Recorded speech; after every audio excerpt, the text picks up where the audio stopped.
Meghan Markle and Prince Harry are supposedly elated by all the publicity they are getting ahead of Queen Platinum Jubilee celebrations.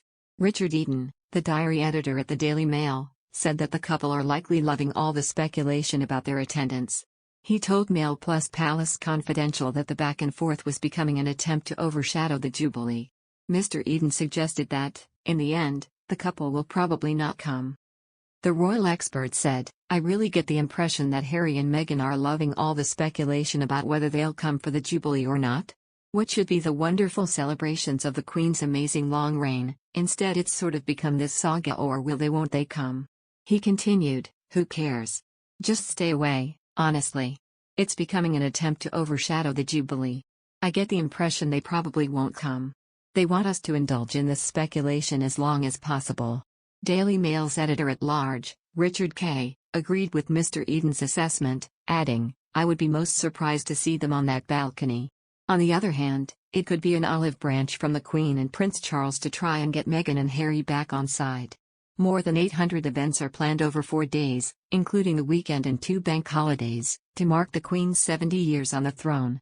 When asked during the Invictus Games whether he will attend the celebrations, Harry refused to commit, citing issues around security in an interview with NBC's Hoda Kotb. The Duke is currently in a legal battle with the Home Office over police protection for his family while in the UK. He said, "I don't know yet. There's lots of things, security issues and everything else.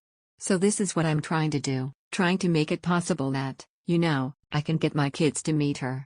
Harry's son, Archie, has not returned to the UK since the couple's exit, while Lilibet, the Sussexes' daughter, has never visited her father's home country. In the other hand, Ian Lloyd, the author of the newly published The Queen, 70 Chapters in the Life of Elizabeth II, warned that the Sussexes could wind up much like the Duke and Duchess of Windsor if they continue on their current path. Mr. Lloyd commented, "They could eventually end up like the Duke and Duchess of Windsor, where they're just a sort of mini-court, miles away from Britain. This would effectively become a sad version of the British royal family abroad," he added. The Duke of Windsor was the title King Edward VIII eventually adopted after he ascended, then abdicated, the throne in 1936. His reign from January to December 1936 ended when he renounced the throne to marry Wallis Simpson, an American socialite and divorcee. He is the only British monarch to have voluntarily given up the crown. During the 1930s, the then heir met Ms. Simpson and fell in love with her, before attempting to pursue marriage once he took the throne. But opposition from the senior royal ranks, the church, and many politicians made up the king's mind to renounce his reign.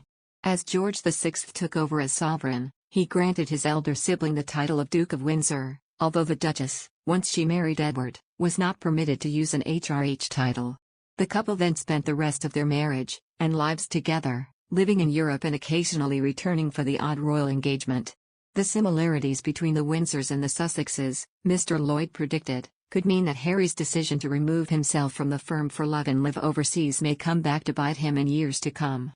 He added, "It happened with the Windsors, it happened with anybody who tried to have their own life." Mr. Lloyd raised the possibility that the Duke and Duchess of Sussex attempting to at once distance themselves from royalty yet profit from association with the royal brand could a tactic easily exhausted. He described how the likes of Netflix will want to discuss the Queen and royalty, but once that's exhausted, what is there? He posed. He warned, he might possibly run out of ideas.